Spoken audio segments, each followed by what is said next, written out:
누구든지 주의 이름을 부르는 자는 구원을 받을 정도로 하나님은 모든 사람에게 부요한 은혜를 베푸시지만 그렇게 주의 이름을 부르게 되기까지는 반드시 거쳐야 하는 필수 과정이 있습니다.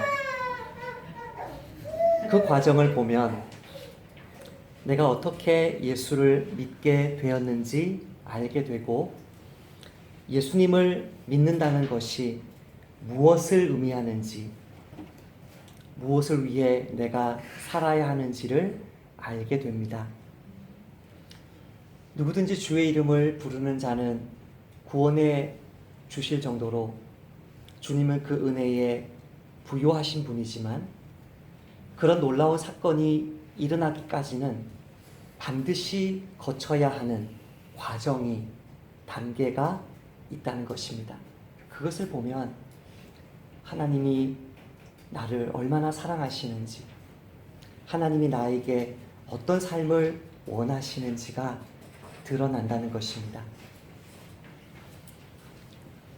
첫 번째, 오늘 본문은 선교가 교회를 낳았다라고 이야기합니다. 14절, 15절 같이 읽어보십시다. 시작.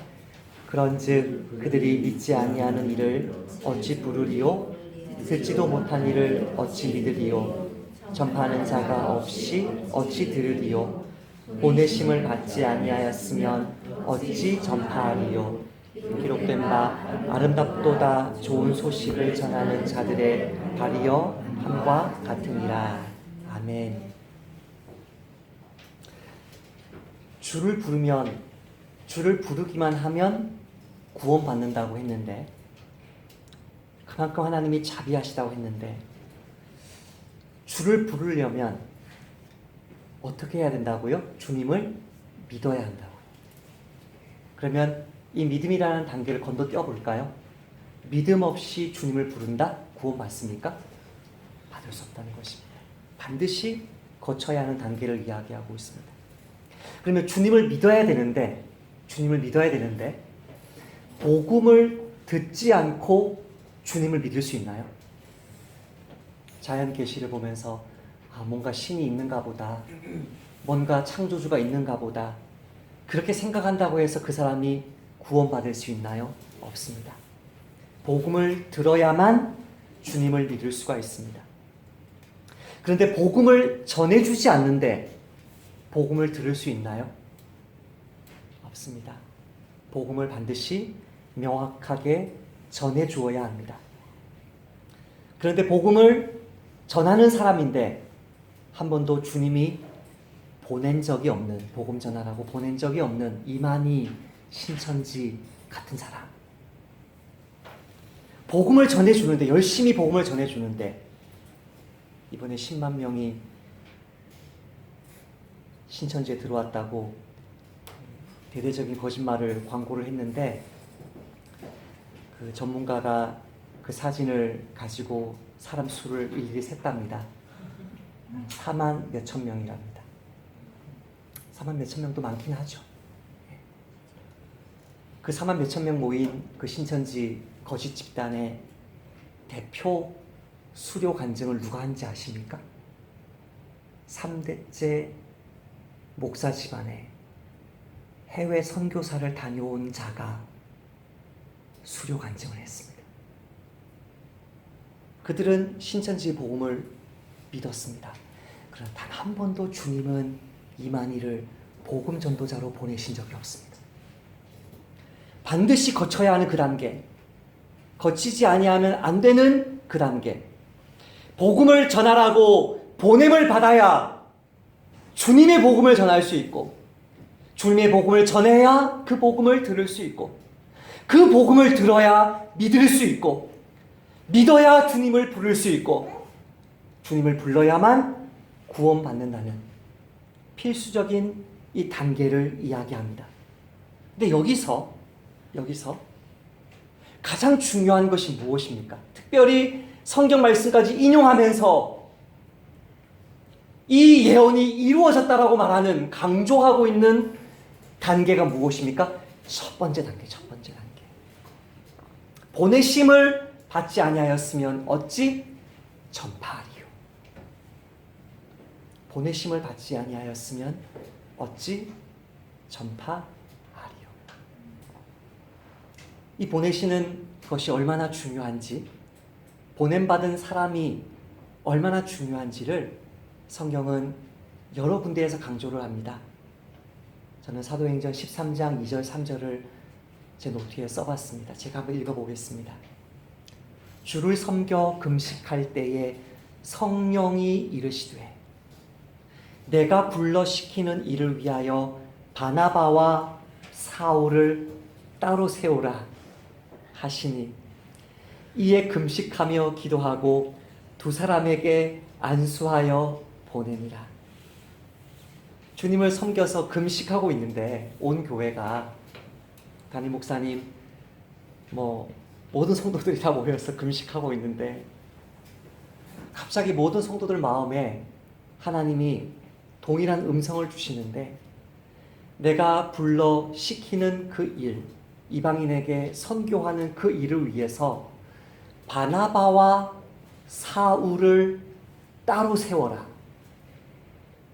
바나바와 사울을 따로 세워라 하시니 이에 금식하고 기도하여 두 사람을 안수하여 보내니라. 저는 이 말씀 읽을 때마다 참 지금도 궁금한 게, 아니 담임 목사님 두 분을 세웠는데 누가 안수할 사람이 남아 있었을까? 교회 대표로 누가 섰을까? 아마 안디옥 교회에 장로님 두 분이 있었을 것 같아요. 항상 복수로 장로를 세웠기 때문에 아마 그 장로님 두 분이 세웠을까요? 아니 모든 성도 다 나오라고 해서 안수했을까요? 여러분, 바울과 바나바는 오늘날의 한국 교회가, 오늘날의 미국 교회가 선교사로 보낼 만한 그런 사람이 아닙니다. 바울처럼 탁월한 교사가 그 시대에 있었을까요? 바울처럼 하나님 말씀에 정통한 교사가 있었을까요? 바나바처럼 탁월한 신앙인이 있었을까요? 이분들이 어떤 사람인지가 한 장, 두 장 앞에 이렇게 등장합니다. 바나바는 착한 사람이요 성령과 믿음이 충만한 사람이라 이에 큰 무리가 죽게 더하여지더라. 착하고 믿음이 충만한 사람, 큰 무리가 그에게 더하는 사람.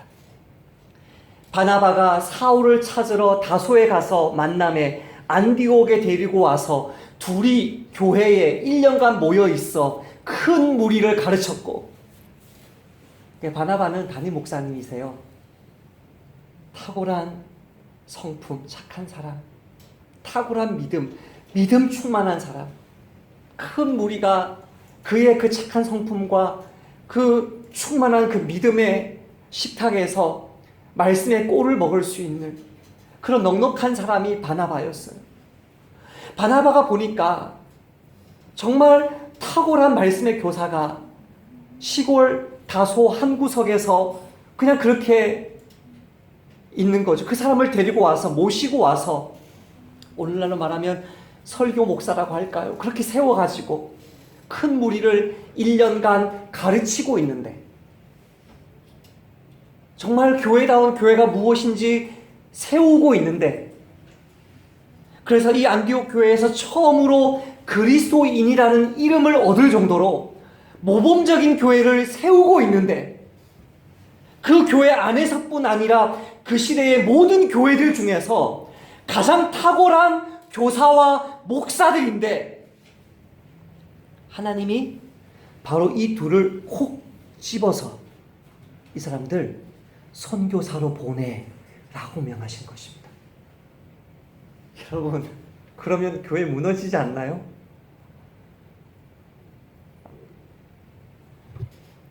선교가 얼마나 중요하면, 선교가 얼마나 가치 있으면, 선교하는 이 복음을 전하는 것이요, 얼마나 조심스럽고 위험하고 정말 섬세해야 될 일이면, 가장 하나님의 말씀을 정확하게 아는 사람을 콕 집어서 그들을 선교사로 세우라는 것입니다. 충격적인 말이지만 한번 따라서 해볼까요? 교회보다 선교가 중하다. 교회보다 선교가 먼저다. 선교가 있어야 교회도 있다. 그런즉 그들이 믿지 아니하는 자를 어찌 부르리요? 듣지도 못한 이를 어찌 믿으리요? 전파하는 자가 없이 어찌 들으리요? 보내심을 받지 아니하였으면 어찌 전파하리요? 이 14절과 15절을 요약한 말씀이 17절인데요. 17절 같이 읽어볼까요? 시작. 그러므로 믿음은 들음에서 나며 들음은 그리스도의 말씀으로 말미암으니라. 요약해 준 거거든요. 이 네 단계를. 그러므로 믿음은 들음에서 나고, 듣는 게 그렇게 중요한데 그 들음은 그리스도의 말씀으로 말미암았다. 그리스도의 말씀을 정확하게 아는 사람이 아니면 설교할 수 없고, 선교할 수 없고, 전도할 수 없고, 교회를 세울 수 없고. 계속해서 본문은 말씀을 전하는 자가 얼마나 중요한지를 이야기합니다. 얼마나 중요하면 어떻게 15절 하반절에서 표현하냐면, 기록된 바 아름답도다. 좋은 소식을 전하는 자들의 발이여 함과 같으니라. 아름답도다. 사람이 여러 신체 부위가 있지만 가장 더러운 부위는 어딘가요? 발이에요. 근데 그 발이 너무나 아름답다는 거예요. 왜 그래요? 그 발은 어떤 발이에요? 복음을 전하러 가는 발이기 때문이에요. 지난주에 저희가 노방전도 했어요.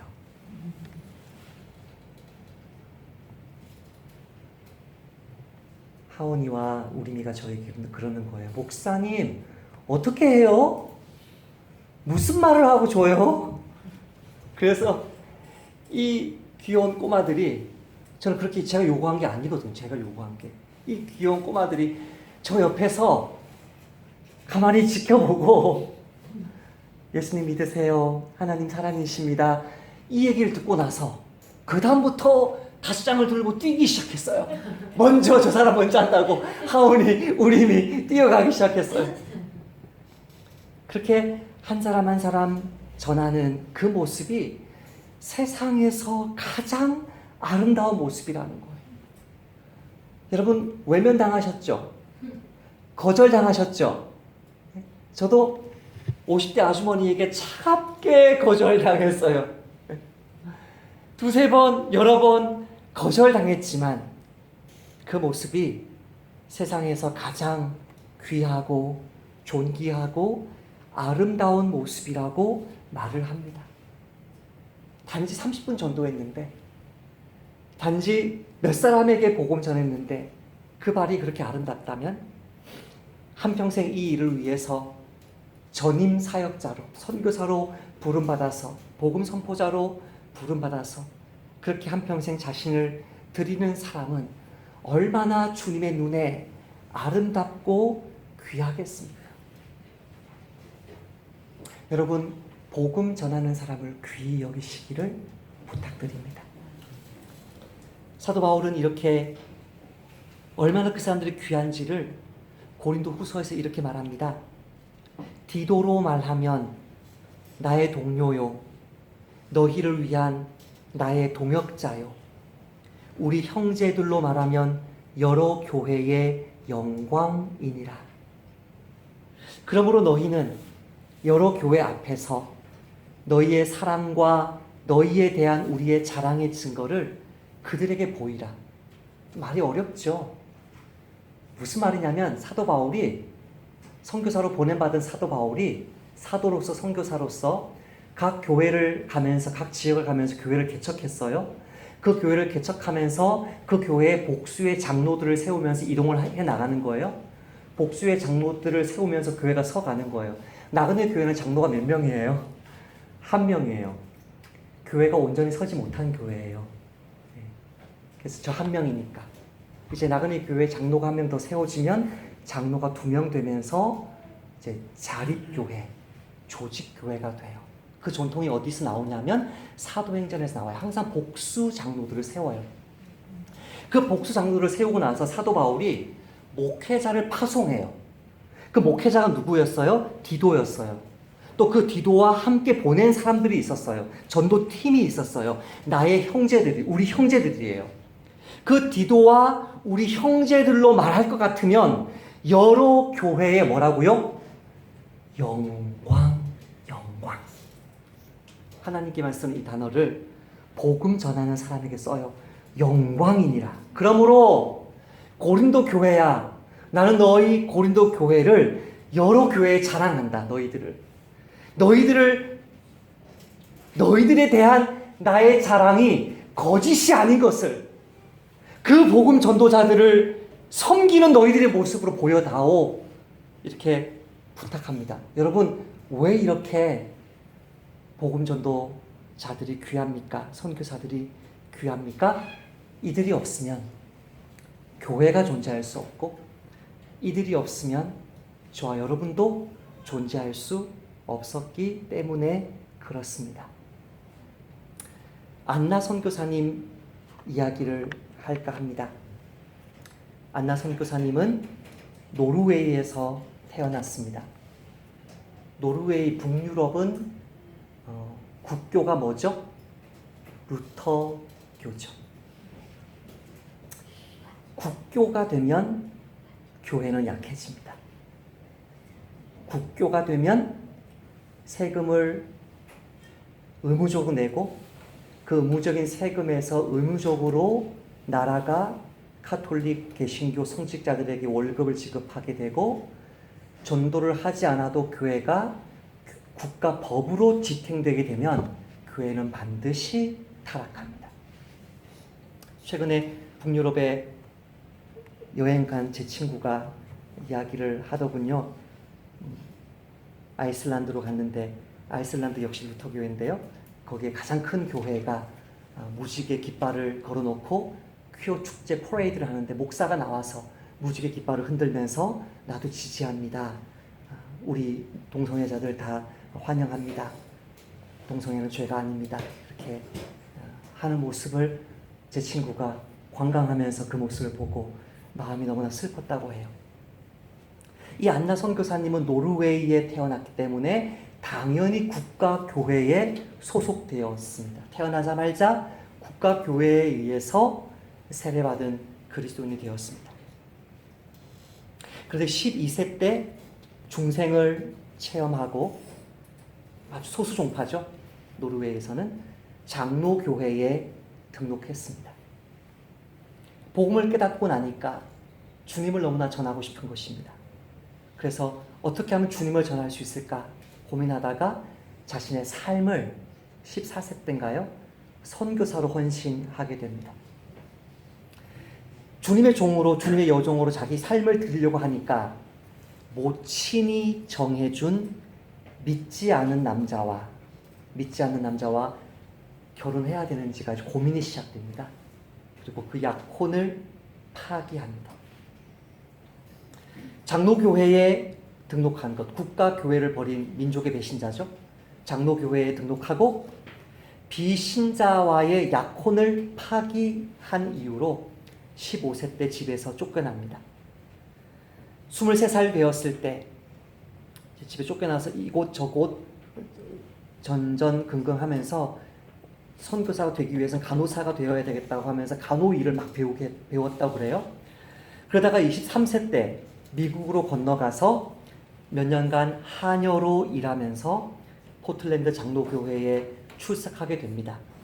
그리고 3년 뒤인 26세에 그 하녀 일하면서 번 돈으로 포틀랜드 종합병원의 간호사 양성학교에 입학해서 2년간 하루 12시간씩 병동에 근무하고 하루 3시간씩 공부하면서 그 2년을 보냅니다. 졸업 후에 한국을 위한 선교사로 임명받아서 29세의 나이로 제중원의 첫 간호사로 서울에 도착합니다. 헌신적으로 환자들 돌보고 복음 전하고 주님 사랑 증거하다가 2년 만에 과로로 쓰러집니다. 과로로 쓰러진 안나 선교사, 이제 29세 아닙니까? 과로로 쓰러진 이 안나 선교사 보니까 종양이, 과로로 인한 종양이 생긴 것이죠. 그 종양 제거했으나 수술해서 깨어나지 못합니다. 그녀의 나이 30세입니다. 자, 안나 자매의 삶을 보십시다. 부모에게 버림받았습니다. 믿는 남자 찾다가 결혼 못했습니다. 선교 열심히 하다가 오래 살지 못했습니다. 그럼 여러분에게 묻겠습니다. 안나 선교사님의 삶은 귀하고 아름다웠습니까? 예. 그분의 희생 위에 저와 여러분이 한국교회가 탄생하게 되었기 때문에 이분들의 삶은 귀하고 아름다웠고 얼마나 영광스러운 삶이었는지를 우리가 죽어서 보게 될 것입니다.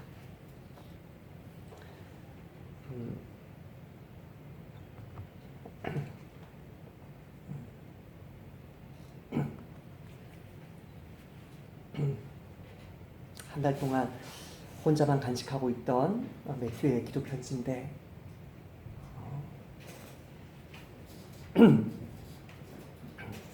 이번 주 금요일에 여러분과 함께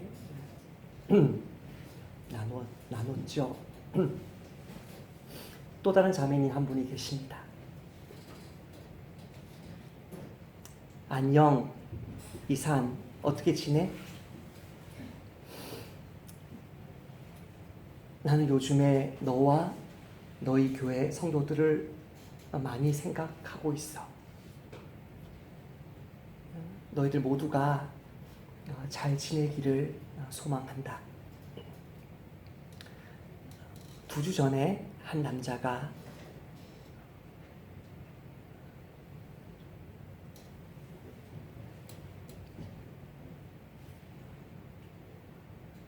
이 자매의 집에 침입했어. 바로 너가 살았던 그 집 말이야. 그리고 침대에서 자고 있는 그녀를 강간하려고 했어. 감사하게도 그녀는 소리를 지를 수 있었고 옆방에서 자고 있던 리와 그레이스가 깨어나서 쫓아오니까 그 남자는 도망쳤어. 우리는 그 이후에 그녀의 방에 안전문을 달았고 너희 집 그 벽을 담벼락을 높여서 유리 조각들을 박았어. 그 자매는 지금 괜찮아. 그녀는 지금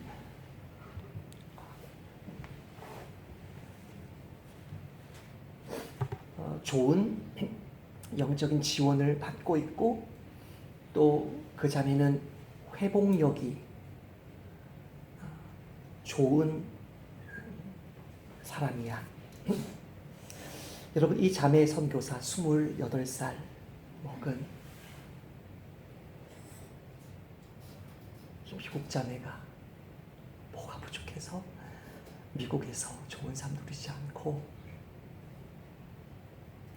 이 엄청난 고난을 당하면서도 나 같으면, 내 딸 같으면, 우리 교회에서 보낸 선교사 같으면 그냥 귀국시킬 것 같은데 여전히 그곳에서 그 힘든 곳에서 살고 있는 것입니다.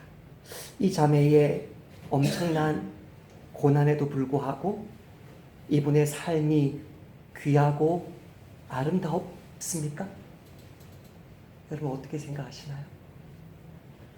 이 엄청난 아픔과 힘든 환경에도 불구하고 그의 삶은 귀하고 아름답습니까?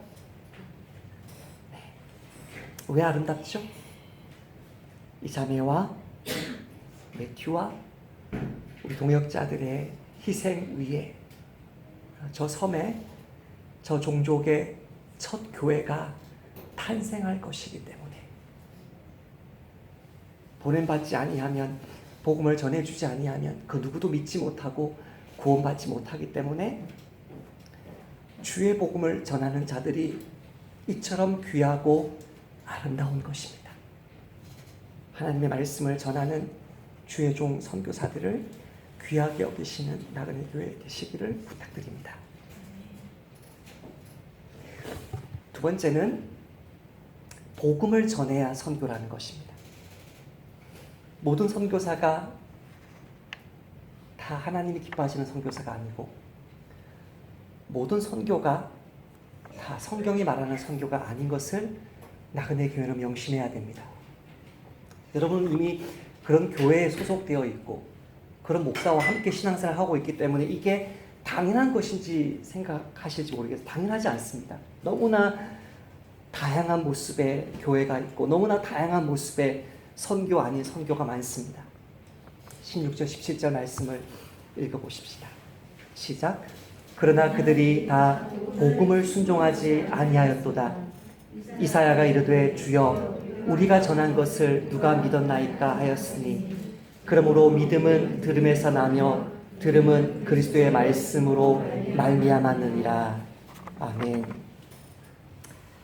여기서 첫 번째로 주목해야 될 것은, 그러나 그들이 다 복음을 믿지 아니하였다라고 말하지 않고, 그러나 그들이 다 복음을 뭐 하지 않았다고요? 순종하지 아니하였다라고 말합니다. 믿는 것은 순종하는 것입니다. 순종해야 믿는 것입니다. 로마서 1장 5절 말씀입니다. 그로 말미암아 우리가 은혜와 사도의 직분을 받아 그의 이름을 위하여 모든 이방인 중에서 믿어 순종하게 하나니. 제가 여러분에게 복음을 전해서 여러분이 등록 간증을 하고 그렇게 살겠노라고 고백할지라도 여러분이 등록 간증대로 순종하지 않으면 여러분의 믿음은 온전한 믿음이 아닙니다. 저는 그것을 믿어서 순종하게 하는 그 사명을 받은 사람입니다. 유대인들은 믿지 않았습니다. 믿지 않았기 때문에 순종하지 않았습니다. 주님을 주님으로 믿지 않았기 때문에 여전히 자기 삶 속에서 자신의 감정과 생각과 욕심이 주인 되어서 살아가는 것입니다. 모든 지적인 정보를 다 가지고 있는데 메시아가 누구인지, 예수님이 주님이란 말씀을 듣고 또 들었는데도 그 예수님에게 복종하지 않고 있는 것입니다. 이런 유대인의 불신은 예언되었다라고 말합니다. 무엇에 어떻게 예언되었다라고 말합니까? 주여 우리가 전한 것을 누가 믿었나이까? 이사야 53장 1절 말씀이죠. 주여 우리가 전한 것을 누가 믿었나이까? 지금 뭘 전할 겁니까? 이사야 53장에서 고난받는 하나님의 어린 양을 전할 것입니다. 능력의 메시아, 군사적인 메시아, 돈 잘 벌게 해주는 메시아, 공부 잘하게 해주는 메시아, 만병통치에 건강을 주는 메시아, 그런 메시아 전하면 사람들 믿는다는 거예요. 그런 메시아 전하면 사람들이 몰려간다는 거예요. 근데 고난받는 메시아, 십자가에 달려 죽은 메시아, 하나님의 저주받은 메시아 전하면 주여 주여 우리가 전한 것을 누가 믿었나이까? 믿지 않을 것을 예언했다는 거예요. 믿지 않을 것을. 그가 찔림은 우리의 허물 때문이요 그가 상함은 우리의 죄악 때문이라.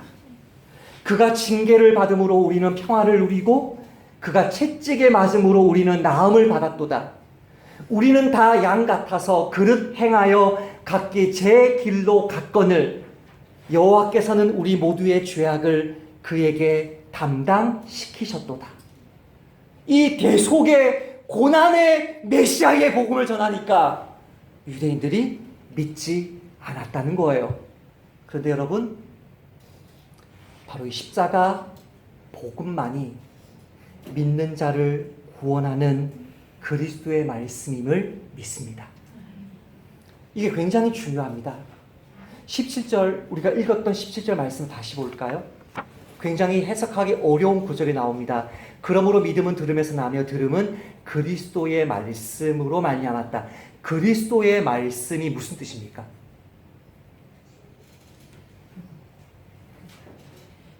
네? 그리스도의 말씀이 무슨 뜻입니까?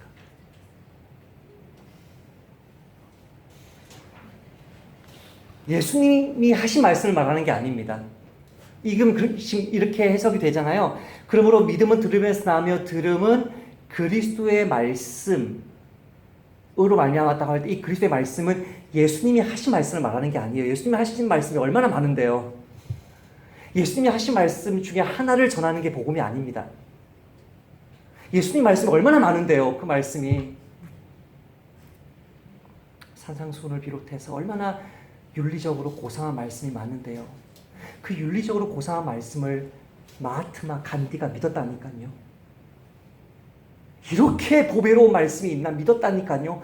한 번도 예수님을 믿은 적은 없어요. 마하트마 간디가. 예수님이 하신 말씀을 말하는 게 아니에요. 이 그리스도의 말씀은. 이 그리스도의 말씀은 그 앞에 있는 16절에 주여 우리가 전한 것을 누가 믿었나이까 할 때 우리가 전한 것이에요. 우리가 전한 그리스도에 관한 말씀이에요. 그리스도에 대한 말씀이에요. 그리스도의 십자가와 부활의 고난의 영광의 말씀이에요.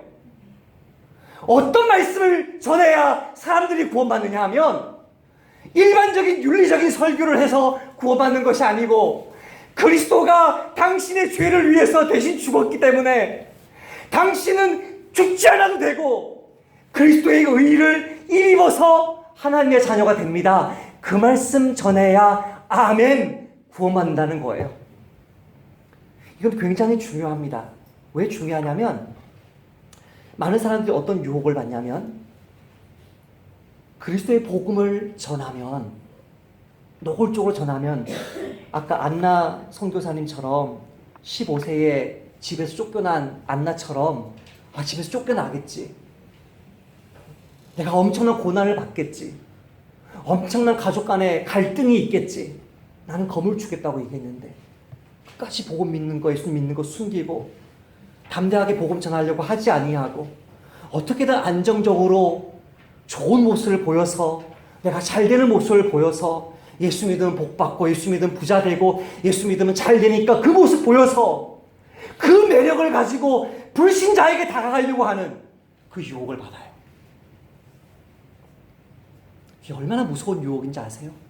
사람을 구원하지 못하게 하는 그리스도인의 메시지예요. 오늘날의 기독교가 얼마나 세속화되어 있는 줄 아세요? 이번 주 제가 통풍 이어서 서울대 병원을 가는 날이었어요. 서울대 병원을 갈 때마다 제가 법당과 예배당, 성당을 지나갑니다. 그때마다 스님 글들, 신부님, 신문 이런 것을 가져와서 읽습니다. 진리를 발견하기 위해서 읽는 건 아니고 그냥 이분들의 종교를 제가 계속 파악하고 읽기 위해서 읽습니다. 이번 주에 카톨릭 신문에 그런 내용이 나왔더군요. 교황이 아마존에 있는 신부들에게 특별히 결혼한 신부도 신부가 될 수 있게 허락해 줬다면 이제 아시아에 있는 교회들에게도 신부를 결혼하게 해주는 법이 통과될지 모른다. 빨리 통과시켜야 된다. 신부 될 사람이 없으니까. 빨리 통과시켜야 된다. 가만히 있으면 전 세계적으로 복음주의 교회가 계속해서 카톨릭 교회를 먹어갈 것이다. 그 카톨릭 신문의 기사예요. 그래서 제가 이거는 신부 결혼시키다고 되는 게 아닌데 신부가 복음을 전해야 되는 건데 이유가 진단이 틀렸는데 이렇게 보고 있는데 제가 한국에 대한 설명에서 이게 나온 거예요. 호주 사람이 쓴 거예요. 호주 카톨릭 교인이 한국 카톨릭 신문에 기고한 글이에요. 한국에는 수많은 대형 교회들이 카톨릭 교회들을 먹고 있는데 대형 교회는 사업상의 이익을 위하여 대형 교회를 뭉쳐서 사람들이 그 사업상의 이익을 위해서 서로 거대한 집단을 이루고 있기 때문에 많은 사람들이 그 교회로 가고 있다 그러는 거예요.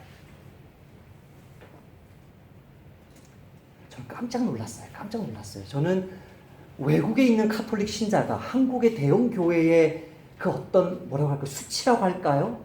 그 거품이라고 할까요? 굉장히 대형 교회 안에 내부에 오랜 시간 있어 보았던 제가 혹시 이거 아니야? 혹시 이거 아니야? 라고 그냥 두려움 가운데 가지고 있었던 그 질문을 노골적으로 이야기하면서 그렇게 해서 사람을 모으고 있다. 빨리 신부들을 결혼시켜야 된다. 복음을 회복하지 아니하면 신부가 결혼할지라도 사람을 구원하게 만들지 못할 것이고, 아무리 대형 교회가 커질지라도 복음 때문에 모이지 아니하고 세상에서 줄 수 있는 귀한 것들 때문에 모인 대형 교회라면 그 거품이 사라지는 것도 한순간입니다. 여러분 혹시 일본에 가보신 분들 이런 생각 안 해보셨습니까? 일본에 있는 교회들은 그렇게 우리보다 수백 년 전에 임진왜란 때 임진왜란에 들어온 그 부대, 세 부대 중에 한 부대가 크리스찬 부대예요. 유키나카, 고신 유키나카. 그 부대 자체가 카톨릭 부대예요. 군종 신부가 그 전쟁에 대동했어요. 신부님이 들어왔다고, 일본인 신부님이. 그 유키나카가 가고 나서 풍신수길 도요토미 히데요시가 임진왜란이 끝나고 나서 그 이제 임진왜란이 끝났으니까 이제는 일본의 기독교를 이제 핍박할 때 그 부대를 괴멸시킵니다. 그 영주를 괴멸시킵니다. 그렇게 하면서 일본이 어마어마한 핍박 속에 들어갑니다. 그렇게 어마어마한 핍박 속에 들어간 일본인 그리스도인들이 200년간 신부 없이 지하교회에서 마리아 상에 절하고 그렇게 신앙을 지켜나갑니다. 그러다가 다시 일본이 명치 유신, 메이지 유신으로 문호를 열었을 때 수많은 서양 선교사들이 들어갑니다. 자, 그 뒤로 어떻게 됐습니까? 일본은 아직까지도 복음화되지 못했습니다. 한국에 오는 모든 선교사들은 일본에 먼저 도착해서 자기 단체, 교단에 있는 일본에 사역하는 선교사님에게 일본 문화를 배우고 한국 문화를 배우고 들어왔습니다. 그리고 한국의 복음을 전했습니다. 훨씬 늦게 후배들이 한국의 복음을 전했습니다. 같은 교단에. 근데 일본은 복음화되지 못했습니다. 한국은 복음화되었습니다. 이 차이가 무슨 차이인지 아세요? 그들의 메시지가 무엇이었냐의 차이입니다. 마포 삼열 목사님은 한국 교회는 언더우드밖에 모르죠. 아펜젤러밖에 모르죠. 언더우드 아펜젤러보다 5년 늦게 들어왔지만 선교 1세대입니다. 마포 삼열 목사님이 없었더라면 한국 교회는 없습니다. 5년 먼저 들어온, 계속해서 이 신학 노선, 이 선교의 철학, 방향 가지고 계속된 논쟁을 벌였던 마포 삼열과 5년 선배인 언더우드 선교사는 일본에 머물면서 일본에 있던 북장로교 선교사들의 그 선배들이 하는 것을 그대로 따라갔습니다. 그것이 무엇이냐면 기독교 문명화론입니다. 일본에 있는 모든 선교사들은 장로교, 감리교 가릴 것 없이 모든 선교사들은 선교의 타깃을 사무라이 계층으로 삼았습니다. 중상층으로 삼았습니다. 이 중상층을 교육시키고 중상층을 기독교화시켜서 일본을 기독교화시키자는 겁니다. 이게 언더우드 선교사가 배운 일본에 있는 선교사들의 철학입니다. 기독교 문명화론. 학교 세우고 병원 세우고 신문 만들어주고 정치 개입하고 서양의 좋은 문명들을, 기독교 문화들을 맛보여주면 사람들이 거기에 따라서 반응할 것이라고 생각한 것입니다. 감동해서. 아니요. 마포 삼일 목사님은 반대합니다. 아닙니다. 이런 상류층 사람들이 아닙니다. 노동자 계층입니다. 여성입니다. 소녀들입니다. 가장 낮은 그 심령이 가난한 사람들에게 복음을 전해야, 그들의 영혼을 구원해야, 그것이 우리 선교회의 유일한 목적입니다.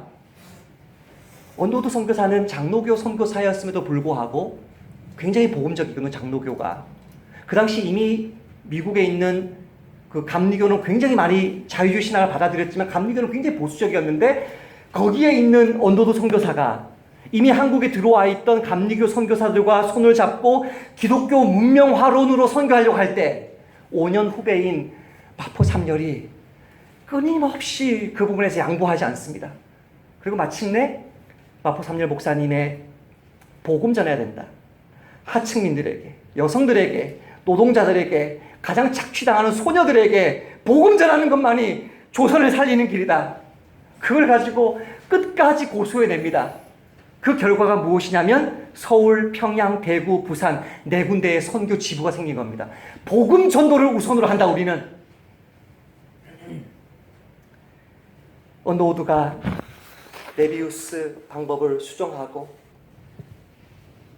기독교 신문을 만들어서, 그리스도 신문을 만들어서 고종 황제를 비롯한 모든 정치인들에 대한 그런 칼럼들을 적을 때 끝까지 마포 삼열은 오직 그리스도 이것만이 조선을 살린다라고 확신했습니다. 이 마포 삼열이 고종의 둘째 아들인 의친 왕의 미국 유학 문제가 생길 때 선교 본부에 이렇게 편지합니다. 왕자를 입학시키기로 결정한 미국의 그 학교가 우리 장로교회가 운영하는 영적인 학교가 아니라면 보내지 마십시오. 일본으로 보내겠습니까? 만약에 일본에 보낸다고 할지라도 이미 선교사들이 세워져 있는 기독교 문명을 가르치기 위해서 세운 그런 학교에 보내시면 안 됩니다. 일본에는 중생의 능력이 없는 명목상의 기독교를 지향하는 경향이 있어서 저는 한국을 위해, 한국의 미래를 위해 다음과 같은 입장, 곧 복음은 하나님의 능력이며 복음만이 한국을 위해 한국이 필요한 모든 것을 줄 수 있다라고 완전히 믿는 선교사와 기독교인이 아니면 어떤 선교사도 원하지 않는다는 입장입니다. 저는 왕자가 진정한 기독교인이 되거나 아니면 전혀 아무것도 되지 않기를 기도합니다. 왜냐하면 명목상의 기독교는 기독교가 아니라 참된 기독교인이 되는 것을 막을 뿐이기 때문입니다.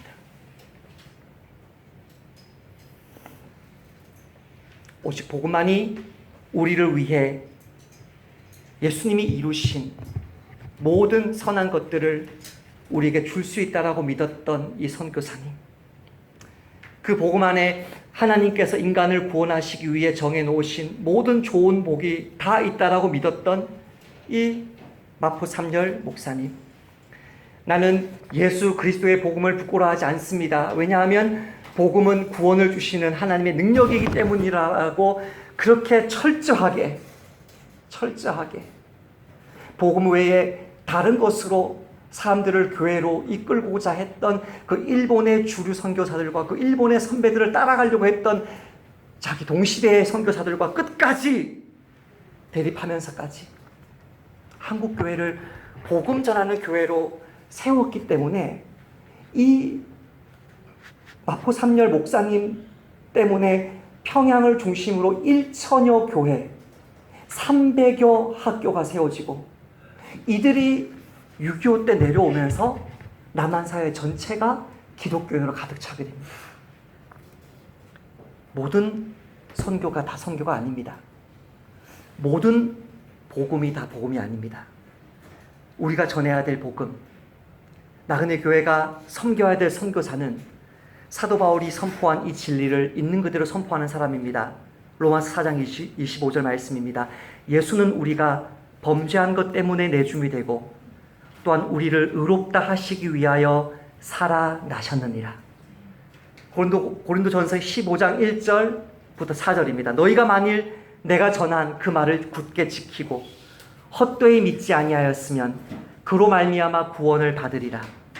내가 받은 것을 먼저 너희에게 전하였노니 이는 성경대로 그리스도께서 우리 죄를 위하여 죽으시고 장사 지낸 바 되셨다가 성경대로 사흘 만에 다시 살아나사 게바에게 보이시고. 예수님은 우리의 범죄 때문에 내줌이 되고 우리를 의롭다 하시기 위해 살아나셨다는 이 복음만을 전하는 나그네 교회 되시기를 축복합니다. 배척받을 것입니다. 불신자가 생길 것입니다. 핍박이 일어날 것입니다. 여러분의 집에서 쫓겨날 수도 있을 것입니다. 그러나 이 복음을 타협하고 예수님 믿지 않는 사람도 매력적인 것으로 여러분이 다가가기 시작하면 여러분은 주님께 쓰임받을 수가 없고 여러분 주변에 살리라고 한 사람을 결단코 살리지 못하는 어마어마한 걸림돌로 여러분이 전락할 것입니다. 세 번째로, 선교는 하나님의 일입니다. 왜 선교는 하나님의 일일까요? 사도 바울은 선교와 선교사가 얼마나 귀한지를 이야기하고 그 선교와 선교사는 특별히 복음을 전하는 선교요, 복음을 전하는 선교사여야 하나님 부르심에 합당한 선교사임을 이야기하고 나서 이 어마어마한 보배롭고 가치 있는, 그러나 결코 쉽지 않은 십자가와 부활을 전하기 때문에 배척받기가 너무나 쉬운 이 선교를 하나님이 완성하신다라고 이야기합니다. 17절, 18절 말씀 읽어보십시다. 18절 시작. 그러나 내가 말하노니 그들이 듣지 아니하였느냐? 그렇지 아니하니 그 소리가 온 땅에 퍼졌고 그 말씀이 땅끝까지 이르렀도다 하였느니라. 아멘. 여러분, 그 소리가 땅끝까지 퍼졌고 그 소리가 온 땅에 퍼졌고 그 말씀이 땅끝까지 이르렀도다라는 이 말씀 시편에 찾아가 보시면 이 말씀은 복음에 관한 말씀이 아니라 일반 은총에 관한 말씀이죠.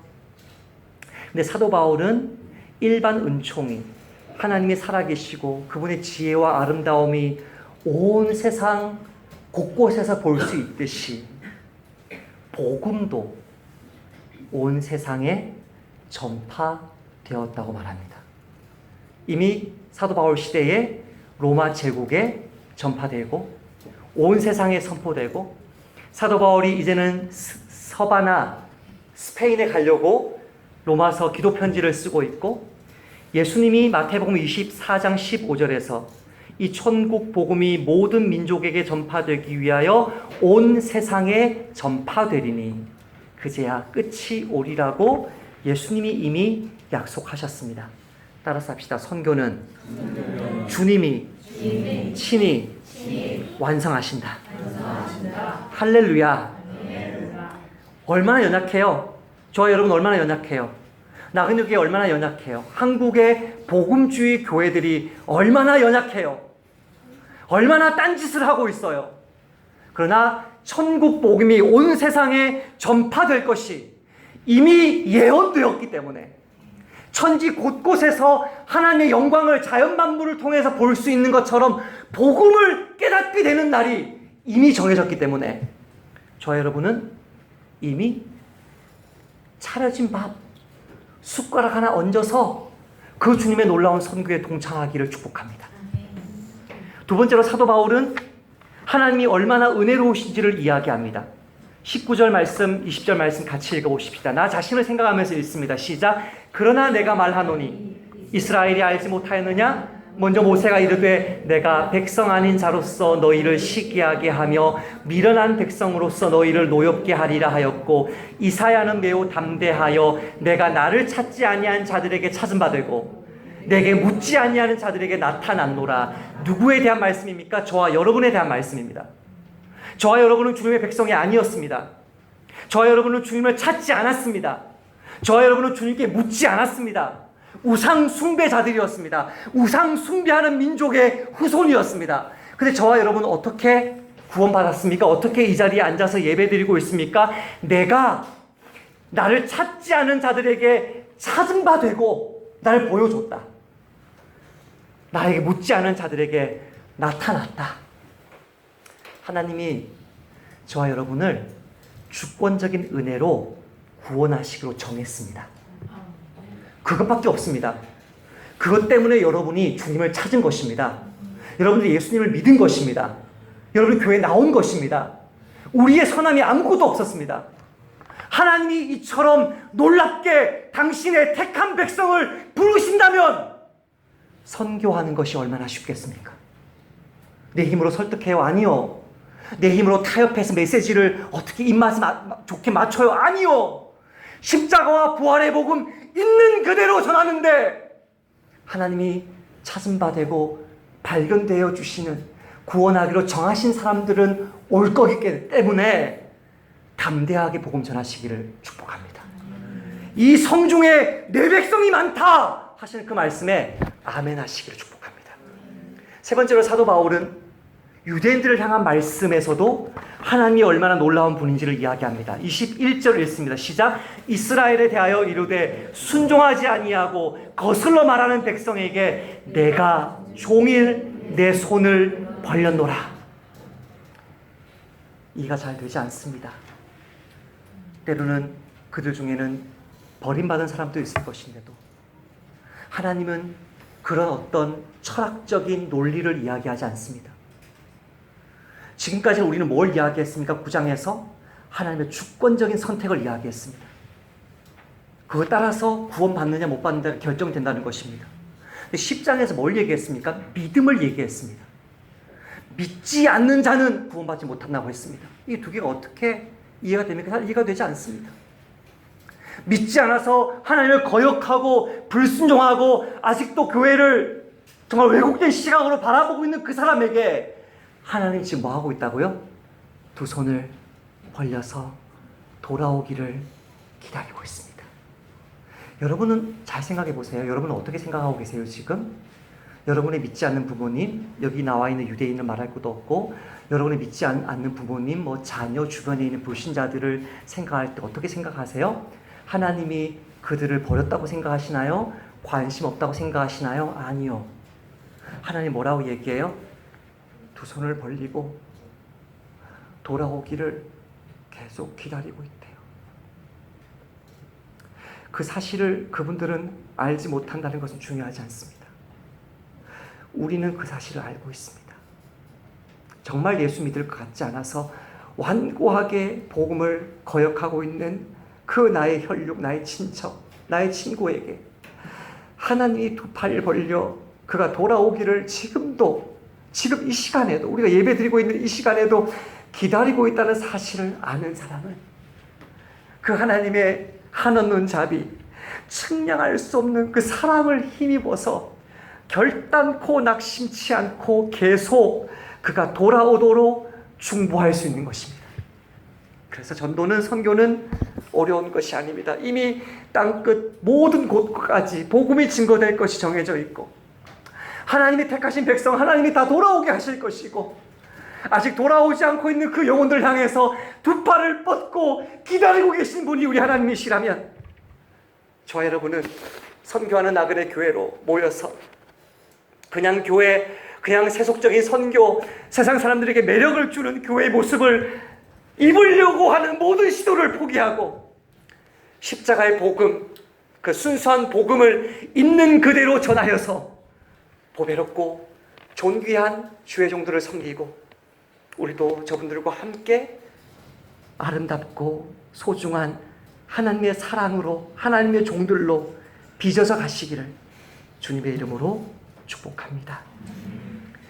사랑의 하나님,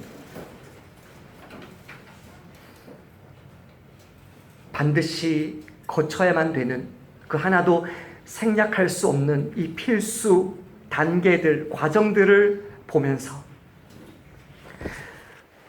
오늘날 나그네 교회와 한국교회가 어떻게 예수님을 믿게 되었는지 그 보배롭고 아름다운 그 선교사님들이 없었다라면 그들이 다른 나라들처럼 다른 교파들처럼 세속적인 것들 가르치지 아니하고 끝까지 주의 십자가와 부활을 가난한 여인들에게, 소녀들에게, 노동자들에게, 천민들에게 그렇게 고집스럽게 전했기 때문에 우리가 여기 있음을 알게 되었습니다. 주 하나님, 믿는 자는 순종하는 자입니다. 믿는 자는 충성하는 자입니다. 주님을 믿는다고 하면서 주님을 위해서 자신을 종으로 내어드리지 않는 사람을 믿는 것이 아닙니다. 주여, 우리를 선교하는 교회로 불러주셨사오니 주님을 향한 이 믿음, 우리의 최선을 다해서 선교하는 일로 아버지 앞에 순종과 충성을 바치게 도와주시고, 이 일이 어렵게 느껴지고 낙심될 때가 많고 언제 우리 교회가 성장할까, 어떻게 목사님이 좀 더 잘할까, 그런 거 생각하지 말고 이미 하나님이 다 완성해 놓으셨고 친히 당신의 백성을 다 불러내실 것이고 지금도 그 영혼들을 기다리고 계시는 그 주님의 사랑이 너무나 위대하기 때문에 결코 낙심치 아니하고 기쁨과 소망과 믿음 가운데 주의 복음 전하는 나그네 교회 되게 하여 주옵소서. 예수님의 이름으로 기도하옵나이다. 아멘.